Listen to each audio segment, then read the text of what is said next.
Almost 30 million children have been trafficked in the last 30 years, and some as young as 4 years old.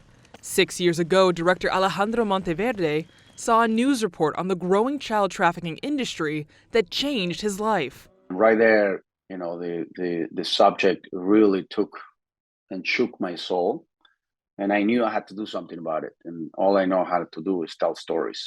From that moment, Alejandro began writing a fictional story on the issue of child trafficking. About a month into his writing, his producer called and introduced him to Tim Ballard, who became the inspiration for the new film entitled Sound of Freedom. The film was originally set to be released in 2020, but due to the COVID pandemic, it was delayed until 2023, and Alejandro believes it was a blessing. So now looking into retrospective, the timing is perfect. Because if we would have come out with this movie anytime earlier, I don't think the audiences were ready for something like this because they were not familiar with the subject matter. And I feel right now, people are very familiar, not because of the movie, just because it's a problem that is going like this. So now it's everywhere. Actor Jim Caviezel, most known for portraying Jesus in The Passion of the Christ, stars as the movie's lead.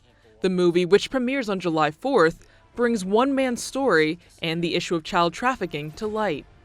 Child trafficking, it's a major, major problem. But there is also another problem. It's for good people to know about it and to do nothing about it. So all I ask is for people to come and enjoy the film. That's number one. And for me, I like to make movies that begin when the movie ends. And when the audience leaves the theater, it's just to feel moved enough to create awareness on this, because awareness creates change. Alejandro says this film is meant to tell more than just a story. It is meant to encourage people to do what they can to combat child trafficking.